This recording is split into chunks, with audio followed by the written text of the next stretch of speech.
प्रिय बच्चों, एमए उत्तरार्ध नवम प्रश्न पत्र उपन्यास जूठन ओम प्रकाश वाल्मीकि। अब तक हमने उपन्यास में दलित विमर्श के कई आयाम देखे। बाल्य अवस्था से युवा अवस्था तक का संपूर्ण संघर्ष देखा और उसके बाद अंबेडकर के साहित्य को पढ़ने के बाद वाल्मीकि में जो परिवर्तन आता है वो अब प्रस्तुत करता है लेखक बड़े ही आक्रोश और बड़े ही उत्साह और बड़ी दृढ़ संकल्प शक्ति के साथ में। डॉक्टर अंबेडकर ने अपने जीवन काल में दलित अस्मिता की जो लड़ाई लड़ी थी वह एक ऐसा संघर्ष था जिसने दलितों में आत्मविश्वास जगाया था।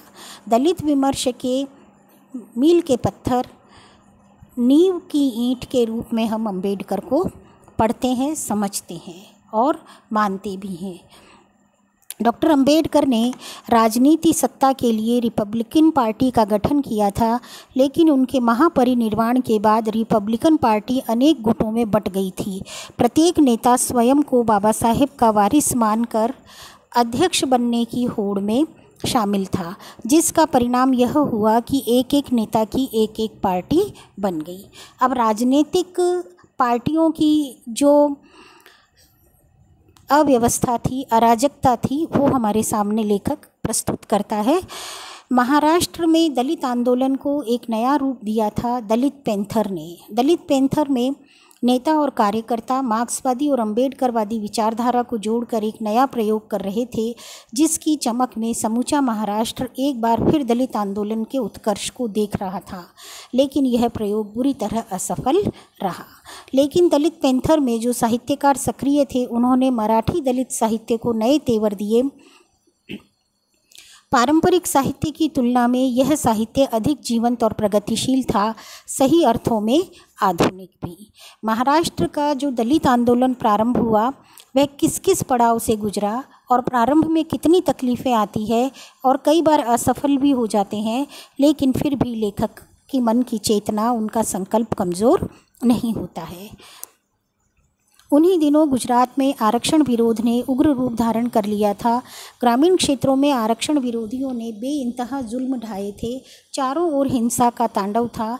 गांधीनगर, बड़ौदा आदि नगरों में गांधी की मूर्तियों के नीचे खड़े होकर आरक्षण विरोधी दलितों के प्रति घृणा फैला रहे थे, जिसका प्रभाव महाराष्ट्र में भी दिखाई पड़ने लगा था।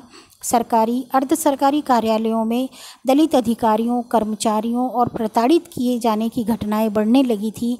सवर्णों ने शोषित कर्मचारी संघ जैसे छद्म संगठन बनाए थे, जो सुनियोजित ढंग से दलितों के विरुद्ध साजिशें रच रहे थे। बजाय दलितों के शोषण को कम करने के इस प्रकार का छद्म किया जा रहा था, इस प्रकार का धोखा किया जा रहा था कि उनके प्रति शोषण और बढ़ जाए। ऐसी साजिशों के खिलाफ लेखक का मन कड़वाहट से भर जाता है। चारों ओर निराशा और भय का वातावरण था। दलित कर्मचारी ही नहीं, अधिकारी भी भयभीत थे। उनका कोई ऐसा संगठन भी नहीं था। पारस्परिक संवादहीनता होने के कारण वे अकेले अकेले अपनी समस्याओं में उलझे थे। एकजुटता की कमी के कारण उनका आत्मविश्वास डगमगाने लगा। शोषित संघ पोस्टरों, पर्चों के द्वारा दलितों में हीन भावना भर रहे थे। ऐसा ही एक पर्चा ऑर्डिनेंस फैक्ट्री चंद्रपुर में भी वितरित हुआ था, जिसने तनाव पैदा कर दिया था। ऊपर से सब शांत दिखाई पड़ रहा था, लेकिन अंदर ही अंदर जैसे कुछ पक रहा था। ऐसे दिनों में चुप्पी का अर्थ है अपने अस्तित्व को मिटा देना। फैक्ट्री गेट के पास एक विशाल सभा का आयोजन किया गया था, जिसमें केंद्रीय विद्यालय के प्रिंसिपल श्री गोडाने, पीसी कांबले, अधिकारी तथा अनेक संगठनों के हजारों कार्यकर्ताओं ने भाग लिया था। उस सभा में सभी ने एक मत से सवर्णों के द्वारा चलाए जा रहे षड्यंत्र का जवाब देने का प्रस्ताव पारित किया था। अगले रोज पर्चे बांटे गए थे, जिसका प्रभाव तत्काल दिखाई दिया था। शोषित संघ के पर्चे पर प्रशासन निष्क्रिय था।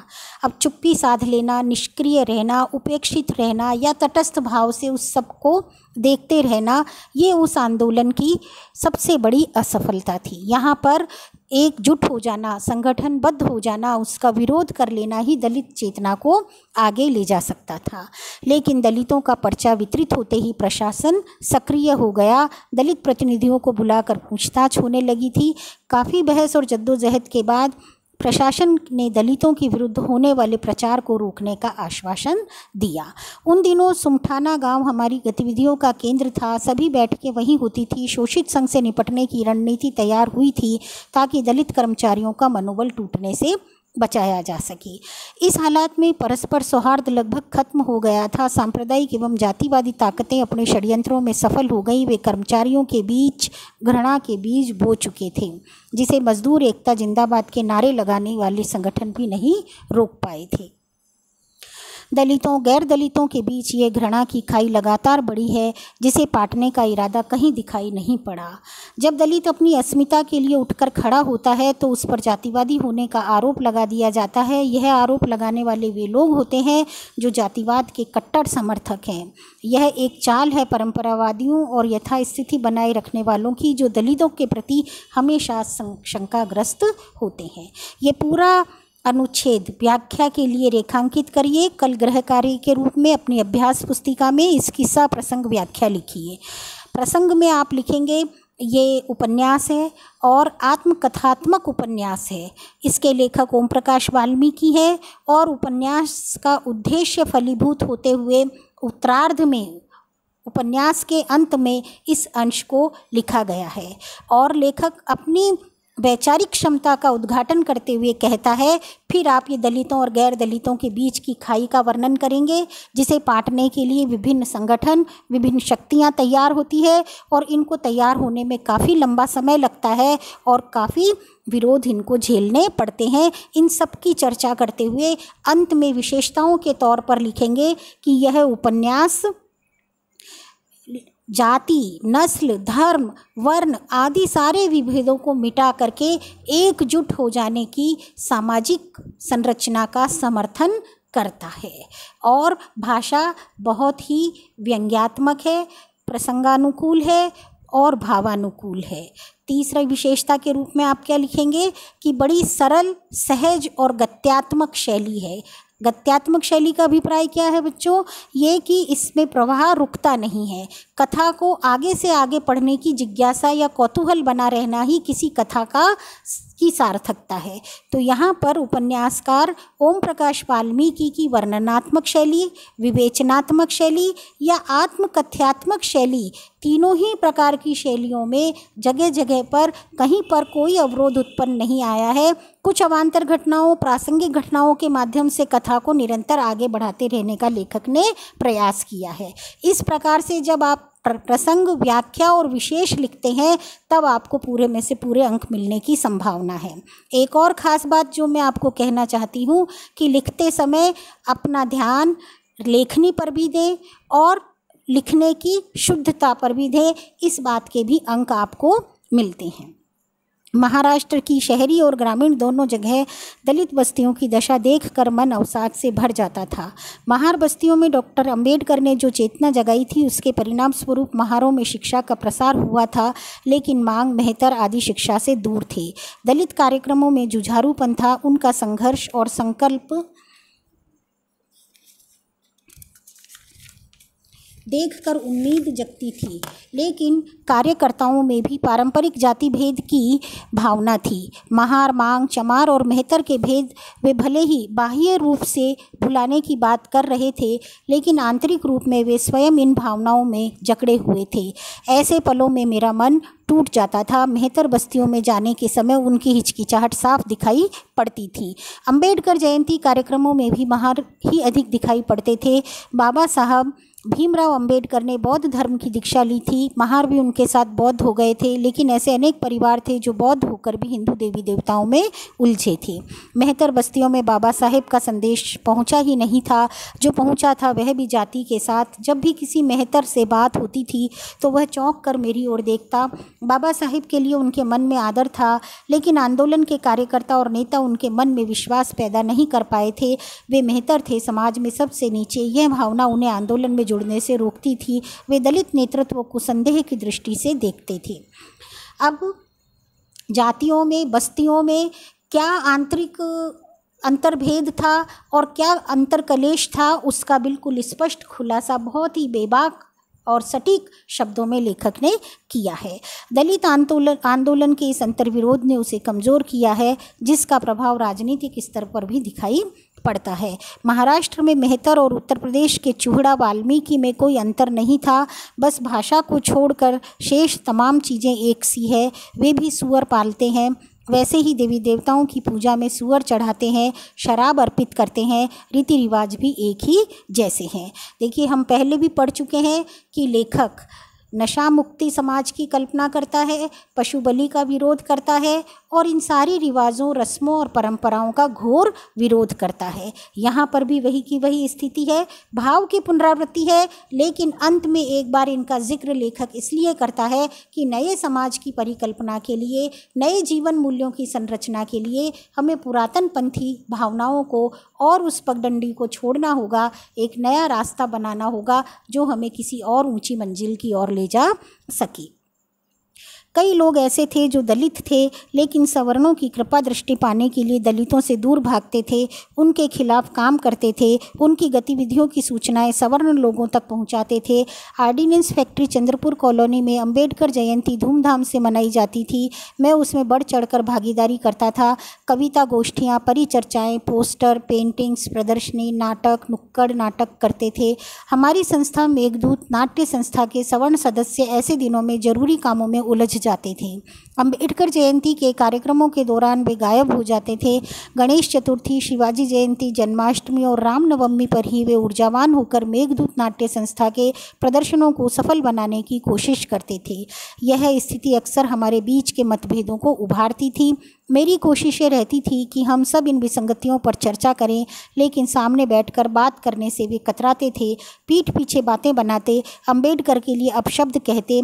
मेरा खून खौलने लगता। अंत यही हुआ, मैंने इन धार्मिक उत्सवों का बहिष्कार किया। ऐसे रंगकर्मी ढूंढे जो परिवर्तन के आकांक्षी थे। ये रेखांकित करिए, परिवर्तन के आकांक्षी लोगों का संगठन होना आवश्यक था। कई दलित नाटकों का मंचन किया। ऐसा ही एक नाटक था मुंबई नगरी, दया पमार का लिखा हुआ। नागपुर विश्वविद्यालय का एक अधिवेशन चंद्रपुर में हुआ था। मेघदूत नाट्य संस्था के नाटक का मंचन हुआ था। कई बुद्धिजीवियों, लेखकों, प्राध्यापकों ने इस प्रस्तुति पर सार्थक टिप्पणियां भी की थी। गांव से चिट्ठी आई थी, माँ बीमार है। मैं और चंदा गांव गए थे, 1 हफ्ता रुके थे। माँ ठीक हो रही थी, लेकिन सूख कर कांटा हो गई थी। माँ को इस हालत में देखकर मैं अपने आप को कमज़ोर पाने लगा था। कहीं जैसे सब कुछ बिखर रहा था, सब कुछ जैसे मुट्ठी से रेत की तरह फिसल रहा था। चंद्रपुर आने के 1 सप्ताह बाद ही माँ गुजर गई थी, लेकिन मुझे 2 महीने बाद खबर मिली थी। गांव से देवेंद्र ने पोस्ट कार्ड लिखा था, जो घूमते घूमते 2 महीने बाद मिला था। कार्ड पढ़कर मैं अपने आप को संभाल नहीं पाया था। माँ की अंतिम यात्रा में शामिल नहीं हो पाने की पीड़ा कांटे की तरह मेरे सीने में गड़ गई थी, जिसे इतने वर्षों बाद भी मैं नहीं भूल पाया हूँ। पिताजी ने तार कराया होता तो शायद मैं समय पर पहुंचता, लेकिन शिकायत करने का कोई औचित्य नहीं था। माँ के गुजरने के बाद पिताजी भी बीमार रहने लगे थे। मुझे लगातार यह एहसास टीस दे रहा था, माँ की तरफ जैसे पिताजी भी न गुजर जाएं। वही हुआ। उन्हें देखने गया था। जिस दिन लौट रहा था, उसी रोज़ उनका देहांत भी हो गया था। मैं शायद ट्रेन में था उस समय। चंद्रपुर आकर कई दिन बाद चिट्ठी मिली थी। माँ और पिताजी की अर्थी को कंधा देने का अवसर मुझे नहीं मिला था। जिसे बनाने में वे संघर्ष करते रहे, वही उनसे इतना दूर हो गया था। एक ऐसा दुख जिसे मैं अपने मन के तहखानों में छिपा कर बैठा हूँ। एक लघु उत्तरात्मक प्रश्न बनता है कि लेखक अपने मन के तहखानों में कौन सा दुख छिपा कर बैठा है। माँ और पिता की अर्थी को कंधा नहीं दे जाने का दुख रहता है, और तब देखिए कम्युनिकेशन गैप, उसको सूचना नहीं मिलती है, और उसके संप्रेषण का जो अभाव था उस समय में, उन तक बात ना पहुँच पाए, ये एक बड़ी पीड़ा का कारण था। कानपुर में आर कमल थे, निर्णायक भीम पत्रिका निकालते थे। मेरी लगभग प्रत्येक अंक में मेरी रचनाएं छापते थे। एक कार्यक्रम में उन्हें चंद्रपुर बुलाया था। वे एक जुझारू कर्मठ व्यक्तित्व के धनी थे। हिंदी में डॉक्टर अंबेडकर के विचारों का प्रसार कर रहे थे। हिंदी दलित पत्रिकाओं में निर्णायक भीम ने एक खास जगह बनाई थी। दलित रचनाकारों को एक मंच मिला था। महाराष्ट्र के दौरे से लौटकर उन्होंने लिखा था कि हिंदी प्रांतों में दलित चेतना का ऐसा उभार अभी नहीं आया है। इस विषय में लगातार प्रयत्न करने होंगे। ऐसे ही मोहनदास नैमिषारण्य भी आए थे। कई जगह उनके कार्यक्रम रखवाए थे। नेमिषाराय उन दिनों स्वतंत्र लेखन कर रहे थे। मेरी गतिविधियां सिर्फ महाराष्ट्र तक सीमित नहीं रह गई थी। मध्य प्रदेश के कई नगरों में दलित समस्याओं को लेकर कार्यक्रम हुए थे। जैसे जैसे दलित आंदोलन में मेरी सक्रियता बढ़ रही थी, मेरे आसपास के लोग मुझे शक की निगाह से देखते थे, जैसे मैं उनके वर्चस्व को तोड़ने के काम कर रहा हूँ। ऐसे लोगों में ज़्यादातर सवर्ण ही थे। इसका असर कार्यालय के सहकर्मियों में भी दिखाई पड़ने लगा था। चंद्रपुर जिले के सुदूर ग्रामीण अंचलों में आधुनिक प्रगति और सभ्यता का नामो निशान भी नहीं था। स्त्रियां ऊपरी भाग पर कोई वस्त्र नहीं पहनती थी। खानपान भी बेहद निम्न स्तर का। वनों पर आधारित खेती के नाम पर सिर्फ ज्वार और मोटा चावल, वह भी वर्षा के भरोसे। इन गांवों में घूम घूम कर जिस भारत के दर्शन हुए थे, वह घोर निर्धन और अंधविश्वासों में डूबा हुआ था। दूसरा प्रश्न क्या है? लेखक को उन गांवों में घूम घूम कर कैसे भारत के दर्शन हुए थे? निर्धन और अंधविश्वासों में डूबा हुआ। ऐसे ही एक गांव में एक तांत्रिक ने खेत की फसल बढ़ाने के लिए एक बच्चे की बलि दे दी। हम 5-6 मित्र उस गांव में गए। लोकमत दैनिक में समाचार छपाकर पूरे देश का ध्यान इस घटना की ओर खींचा। पुलिस सक्रिय हुई। तांत्रिक के साथ कई ग्रामीण भी हिरासत में ले लिए गए। इन घटनाओं ने मुझे हमेशा लेखन की ओर प्रेरित किया। अतीत गौरवगान के बजाय जनसामान्य के दुख दर्द को अपने लेखन में उतारना ज़्यादा सार्थक लगा। लेखक को क्या सार्थक लगता है? तीसरा प्रश्न, आप लघु उत्तरात्मक प्रश्न देखिए, ये अंश बहुत महत्वपूर्ण है कि अतीत का गौरवगान करना, इसके बजाय जन सामान्य के दुख दर्द को अपने लेखन में उतारना ज़्यादा सार्थक प्रतीत होता है। वर्ष 1984 का जनवरी का महीना था। अमरावती जिले के मलकापुर स्थान पर एक ऐसी घटना घट गई थी जो संकीर्ण मनोवृत्ति की निकृष्ट प्रतीक थी। 7वीं कक्षा की मराठी पाठ्य पुस्तक में डॉक्टर अंबेडकर पर एक पाठ था। एक ब्राह्मण शिक्षक के आदेश पर सभी छात्रों ने अपने पुस्तक के उस पाठ के पृष्ठ फाड़ दिए थे। कक्षा में महार जाति के भी कुछ छात्र थे जिन्हें बाबा साहब के पाठ को फाड़ देना अनुचित लगा था। उन विद्यार्थियों ने पुस्तक के वे पन्ने चुपके से जाकर कूड़ेदान से उठा लिए थे और अपने अपने घरों में जाकर दिखाए। बात फैल गई, विरोध शुरू हुआ। किसी ने घटना का ब्यौरा मय फटे पन्नों के लोकमत अखबार के नागपुर कार्यालय को भेज दिया। लोकमत ने उन पन्नों के चित्र समाचार सहित छाप दिए। समाचार छपते ही विदर्भ में जगह जगह विरोध और निषेधात्मक जुलूस और सभाएं होने लगी। दलित अस्मिता का प्रश्न बन गई थी यह घटना। देखिए किस तरह से विरोध होता है और किस तरह से अखबार में प्रकाशन होने के बाद उस बात का संज्ञान लिया जाता है, ये देखने की बात है। मैंने आपको आज 2 तरह के 3 प्रश्न दिए हैं, लघु उत्तरात्मक और व्याख्या के लिए।